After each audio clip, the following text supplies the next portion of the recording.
Peace, y'all. It's your man, Dave. You may have heard me alongside my brother Quest on the Marriage Ain't for Suckers program. We're still going strong, and now it's time to take it up a notch. This is the Grown and Married program with my co-host, my rib, the queen of my castle, the queen of my life, Simone Harris. We've been friends for almost 30 years and married for almost 20. So we know a thing or two about making marriage and relationships work if you're willing to make it work. So gather around, y'all. Share this with your spouses, your friends, your frenemies, and yes, even your enemies. And let's make marriages phenomenal together.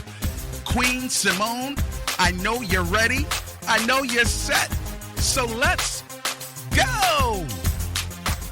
Hello. This is L. David Harris. I am your host, and welcome to the Grown and Married program. Today, we're going to do something different because my dear wife is not feeling well. Her vocal cords aren't functioning as they ought to because of some seasonal allergy issues. So today, we're going to do something different and air an episode from our sister program, Marriage Ain't for Suckers, a classic episode with yours truly and Quest.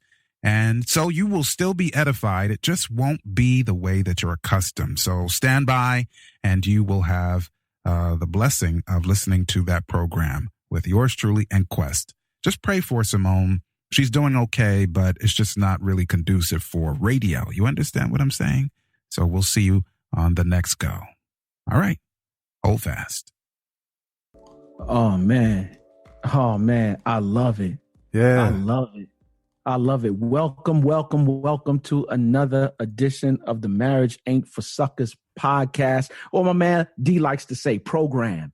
Yes. Marriage Ain't for Suckers program. Yes, indeed, man. Shouts out to everybody. You know what I'm saying? Welcome to, like I said, another edition, man. D, it is always an honor, privilege, blessing. You know what I'm saying? To be, you know what I'm saying? Just doing what we do, man. Oh, yeah, man. In this environment. So, yeah, man. Yes, sir. Out to you.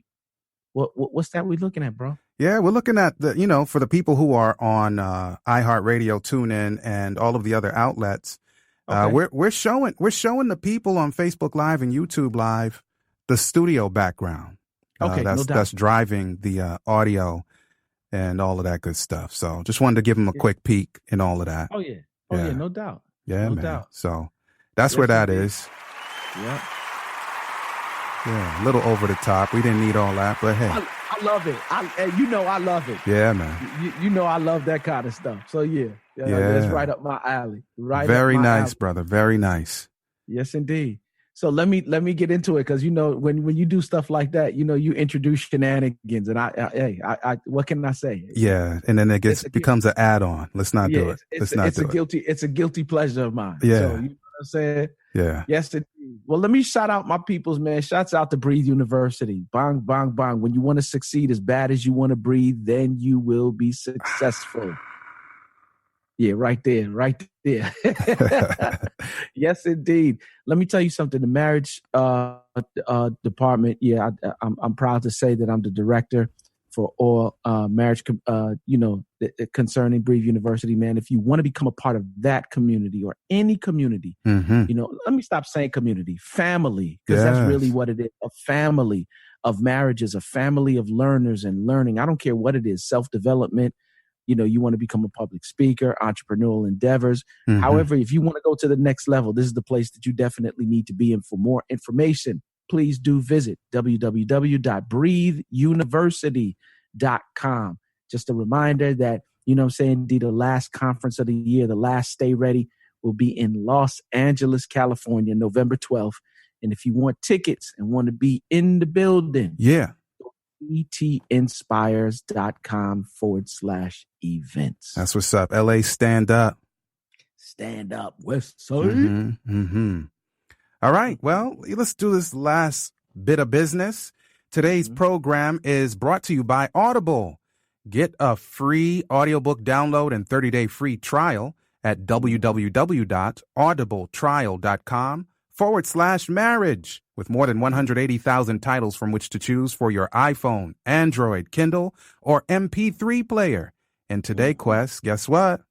Come on, give me the book of the day. We're offering a book, right? But it's not the only book. You can pick a book, whatever book is your benefit, that would benefit you. I think I'm going to do two Pick one of these or something else. Here it is. The first one by Dr. James Dobson, The New Strong-Willed Child. Because, of course, many of our listeners have children, and many of our listeners are pulling their hair out trying to figure out how to work with their strong-willed children.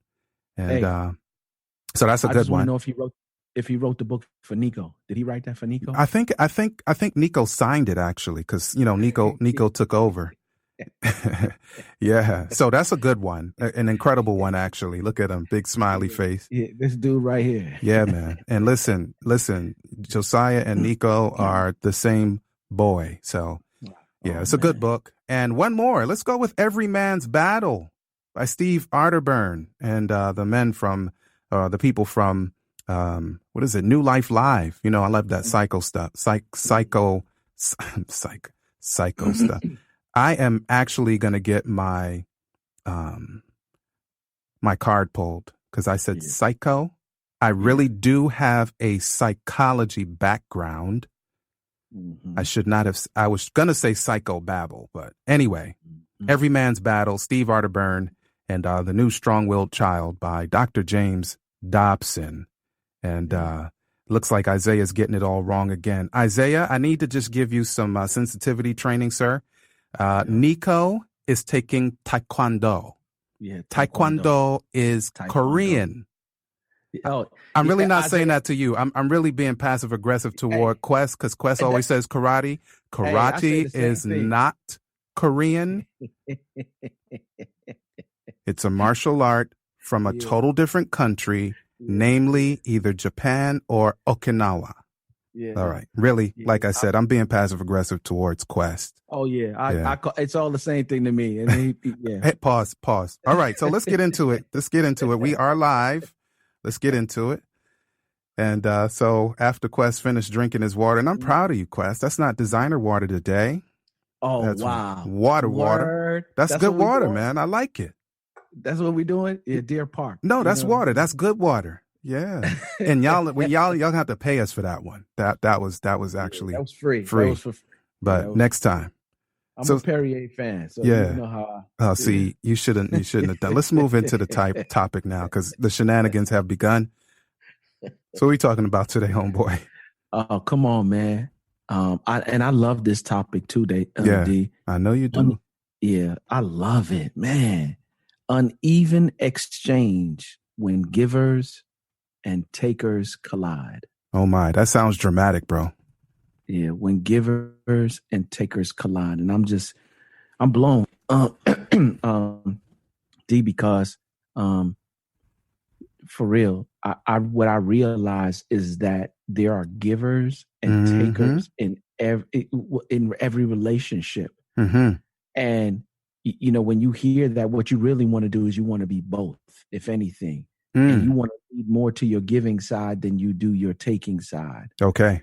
If I was to get real biblical, if I was to get, real spiritual about it, the word declares that, it is more blessed to give than it is to receive. And what I've realized in a lot of relationships, and even in relationships now, your relationships might be, shaky to good to great, but somewhere in there. And I think it just has something to do with who we naturally are and finding ways, D, how to change who we naturally are. When I'm looking at Nico, and I think it stems from just like for real, being born in sin and shaping in iniquity, as it says, because if you look at, selfishness, really and truly, you want to be very careful of selfishness because that's how we really got into this sin thing from the jump. Yeah. Yeah. We're born that way. Yeah. You know what I'm saying? But even before that, the father's selfishness is, that's really how this whole thing started. And when I look at Nico don't care nothing about me and Faith's relationship. Neither does Mason. Nah, they don't care nothing about our relationship. He just want what he want when he want it. Yeah. And it's my job to check it. And here's the funny thing though. Some of us going through life, we've only had our selfishness checked to an extent. And we got older And along with us growing, our selfishness grew as well. Yes. And it came a little bit more mature, if you will. Mm-hmm. And so in our relationships, we spend a lot more time taking from the relationship than we do giving. Mm-hmm. And if you are a taker, you know what I'm saying? Like, for real, you are literally tearing down your relationship with your own two hands. Yeah. You know what I'm saying? And anybody that's a taker in a relationship, even if the other person is a giver, there's a breaking point. But, and at some point, what I realized with takers 2D is that they take and take and take until they suck you dry to the point you don't have nothing left to give. And then they on to the next person. Well, some people may think it's a matter of semantics, but receiving and taking are two totally different things. Oh, no doubt. You and I grew up literally in the same area, right? Mm-hmm. At the time when New York City was the murder capital of the U.S. Wow. And listen, man, when those guys would run up on you and say, run your fill in the blank, they were taking. Run that. They were taking. That's not the same as if you were being kind enough to give something to someone and they received it. I received that, Quest. That's different. Yeah. Yeah. So taking is like strong arm robbery. That's a total different draining. That's a total different flow. So just wanted to drop that in there. Oh yeah. No, but I'm saying taking in the sense that, you're always on the receiving end. Somebody's always giving something to you, and you're not giving anything back in return. Exactly. You know what I'm saying? Yeah. There's an absence of gratitude, if you will. And I'm not saying that you're not thankful that you're getting it, but like, for real, it's thankful. That sounds so yeah, noble. Yeah. You know what I'm saying? Like, for real. And I'm noticing that when you have somebody in a relationship like that, that relationship can't stand. Right. You know what I'm saying? It's as though, like the word says, you built a house on sand and the storms are coming. And because you're so used to taking, you have this spirit of entitlement. You know how many marriages, how many wives I've spoken to who, husband taking them for granted. They just taking. How many husbands I've spoken to, wives just taking them for granted. They just taking. And like, for real, it's getting to the point now where they're exhausted.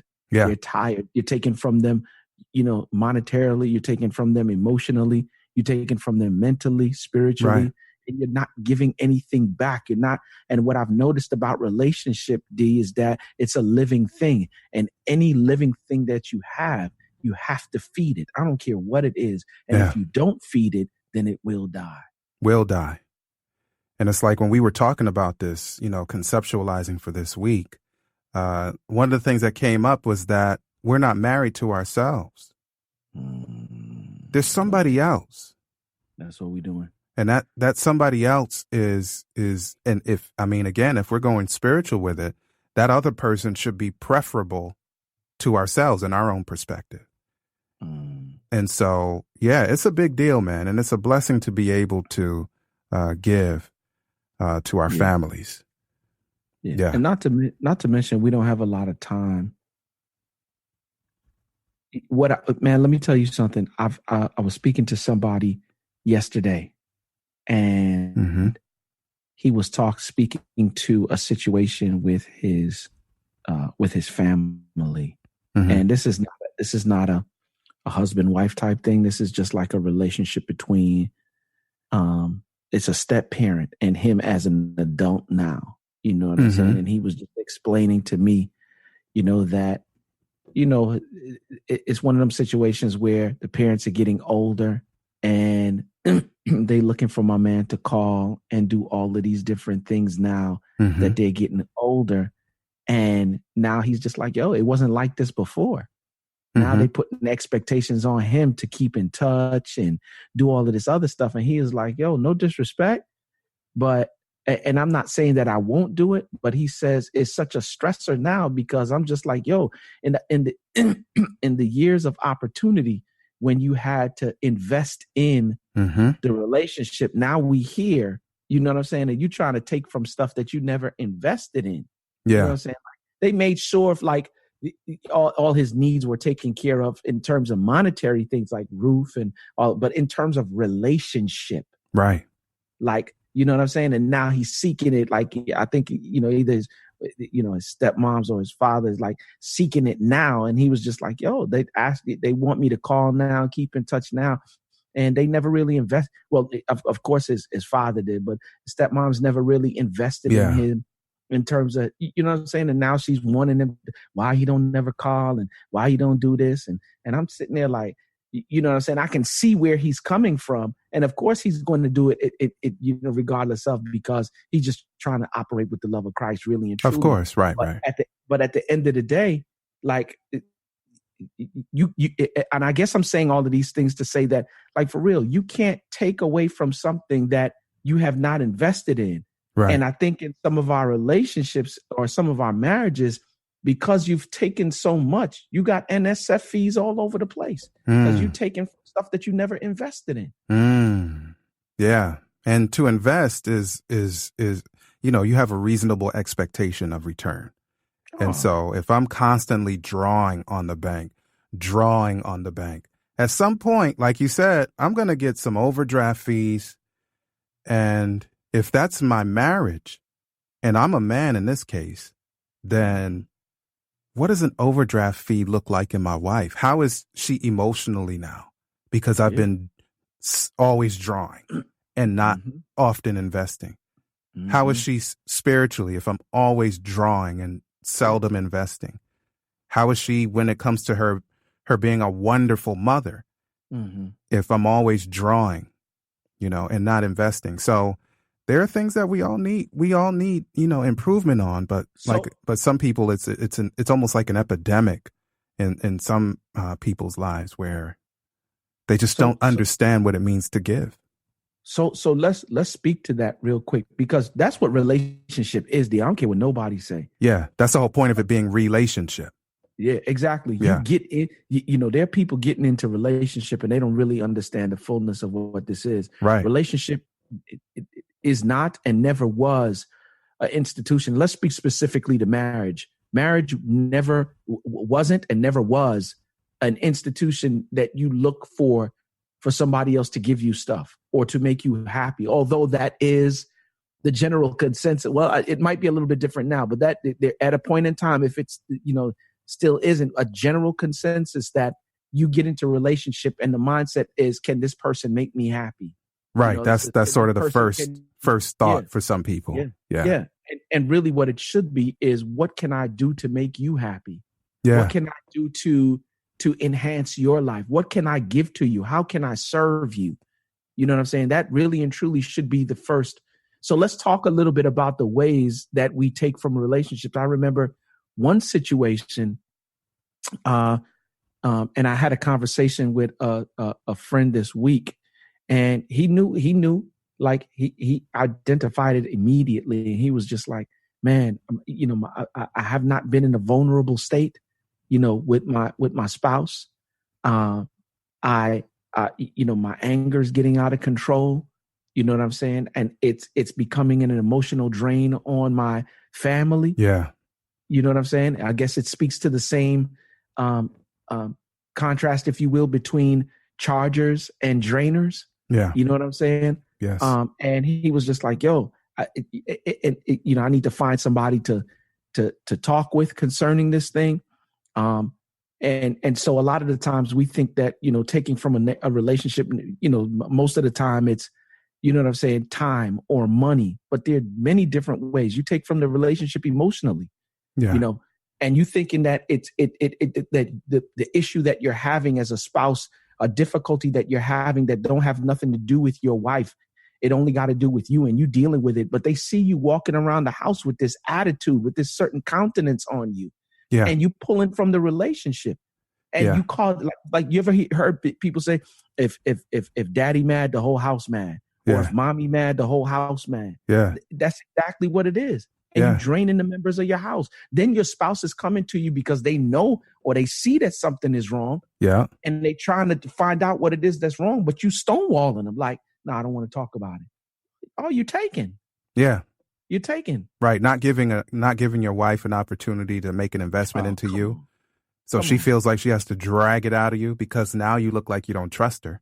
No, not you don't look like it. You're demonstrating that you don't trust her don't trust her insight, don't trust her compassion, don't trust her desire to nurture, and stripping her of her blessing to give.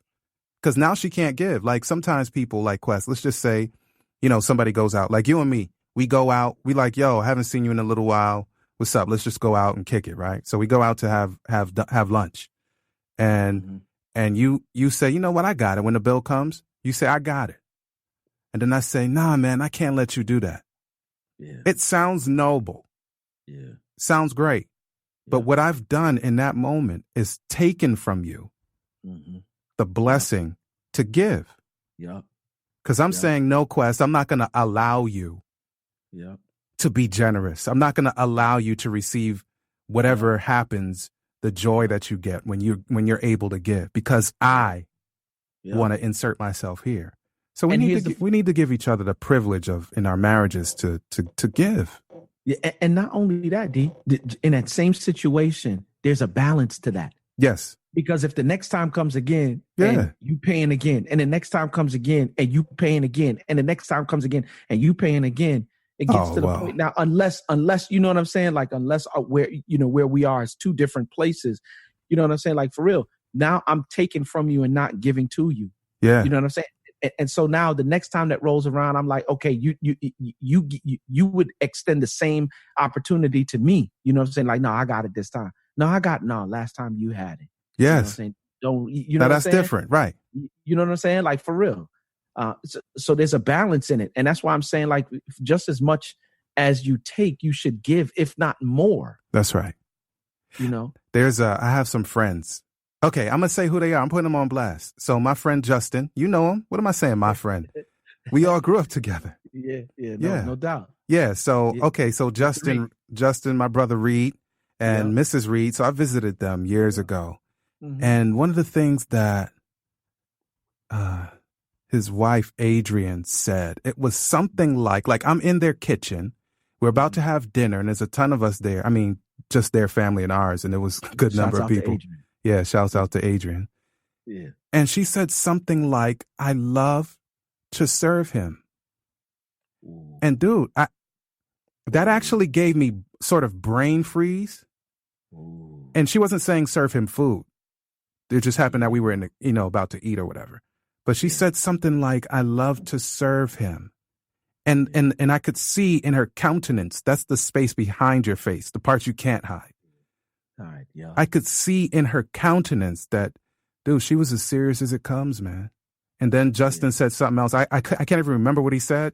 It was equally beautiful, but I was just so taken aback by her manifesting her pleasure in loving him in whatever way that is. I don't know what they do, what that means, but I knew it was sweet just hearing that little bit. Yeah. Yeah. So big up to the Reeds, man. Oh, shouts out to the Reed family. And it's whatever his response was, I'm sure it was equal to, you know what I'm saying? It definitely was. I was just so blown away that I heard his thanks. I heard his, sort of reciprocal feeling, but I just got stuck on what she said and the way she said, and it was completely sort of out of context. Like it had nothing to do with anything that we were doing or talking about. It was just like, yeah, the basketball game is on. I just love serving him. Like, you know what I'm saying? And I was like, what? Yeah. Yeah. How good is that? Yeah. And I'm saying that's really what makes the whole thing work. It is the balance of giving and taking. You know what I'm saying? Yeah. Like for real. And here's the funny thing. What we forget, sometimes is that when you, oh man, hold on. Yeah, you forgot the cough button. You forgot you had that. I forgot I had the cough button. Yeah, man, y'all over there changing seasons, so it just sneaks up on you. I see. Oh man, I'm telling you, D. Yeah. So what I was speaking to was, man, I lost my train of thought just now, D. You just blew it out. Oh man, I just sneezed it right on out. But yeah, I guess what I'm saying is that, it takes the giving and taking for this whole thing to work. Yeah. You know what I'm saying? Like for real, it takes giving and taking for this whole thing to work. Now we can say like for real, you can't beat God's giving no matter how hard you try. And people relate that to, I just give and give and give, and God just keeps giving back and giving back. But at one point, do you give other people the ability or rob other people of their blessing in giving to you? Because I know people like that. Yeah. You know what I'm saying? Like for real. No, you ain't gonna mess up my blessing. You know what I'm saying? Well, shucks. If I have an opportunity to give too, and I'm messing up your blessing, at what time do I get my blessing for giving to you as well? Yeah, let me speak to that, bro. You can apply it to your marriages. Okay, you can do that. Y'all can do that, right? You can get this figured out. So there are people in the faith community who look all shiny, like, look at you, Quest. Got that old expensive mic, and look at that beautiful family photo behind you, bro. Isn't that sweet? Leather chair. Look at that reclining swivel chair in the studio space. Isn't that nice? Man. And yet, maybe Quest, not saying he is or isn't, I'm just saying maybe Quest is having financial issues. Yep. And Quest is not able, for whatever reason, to take care of his monthly responsibilities. Come on. And if, God forbid, Quest is proud in a negative sense, Quest is not going to speak to anybody in his brothers and sisters community. Even though Quest would help somebody else, Quest is going to keep it quiet because you know what? Quest don't want nobody to know. Quest is too proud. And I shouldn't have used Quest. Yeah. But too proud to say, I need a little help. Yeah, no doubt. And so there are many people like Larry Burkett, the late Larry Burkett from now the Crown Financial, but it used to be Christian Financial Counseling. He used to say God's people have what God's people need. And if you are willing to give other people in need, why are you so proud and disrespectful that you would not reach out for help? Can you imagine? This is deeper than normal, Quest. Oh, wow. Yeah. But you know what, though? That goes to what is the text, D, that says, I don't want to use hate because I'm not sure that the text says hate, but the Lord dislikes a proud or haughty spirit. Oh, don't have a problem with the word hate, bro. Oh, because it is okay. Is that I'm just saying there are so many. We had a discussion the other day and today about the different things that God hates. Yeah. His hatred is not our hatred, but he hates certain things. But it says that he resists. Yeah. He resists a proud. Yeah. Proud spirit. Yeah. Yeah. Yeah. So it's a blessing to be able to just be vulnerable when we need something. And now you bring it into the household. Again, give our spouses the opportunity to be of help and service to us so we can, grow together. Well, I got to feel like I'm all powerful all the time. And I'm the one that has the strength to make sure everybody's fine. And, come on. So what impact does that have on my spouse? Yeah, come on. Yeah. Come on. Tell it. Yeah. So that's it. And I say all of that to say, D, like for real, we don't have a lot of time to get this stuff together. That's right. And I believe that this giving and taking thing is very foundational. Yes. To a successful relationship. Mm-hmm. And the question is, do you want a successful relationship? And if you want a successful relationship, how bad do you want it? You know what I'm saying? I love the story that E tells, with the dude, the financial dude at the beach and talking about, when you want to succeed as bad as you want to breathe. You know what I'm saying? Like for real, your days are numbered. All of our days are numbered. Yeah. And if we had time, I would go into the 3-10. But we'll do that on a different joint. But yeah, how bad do you want it? Yeah. Yeah. How much are you willing to give? If you're willing to take, how much more are you willing to give? Yeah.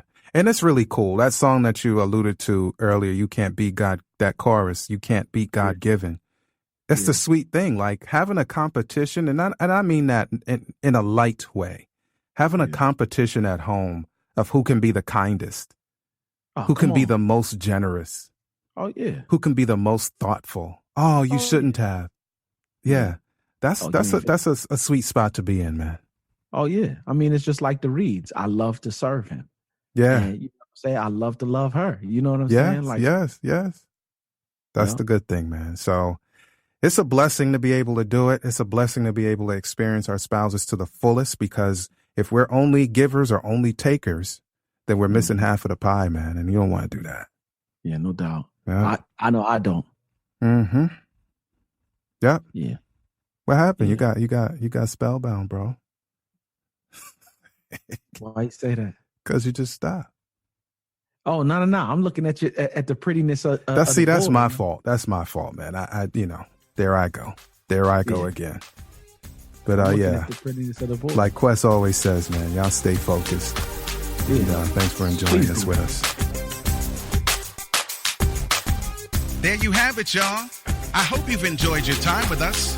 Marriage is about mutual love and mutual respect, and it works for those willing to make it work. Real talk, our spouses are treasured jewels given to us to make life better. And the sooner we learn to value one another will be the sooner we become the most phenomenal versions of ourselves we can be. Until next time, peace from Dave and the queen of my castle, Simone. We got love for you, baby.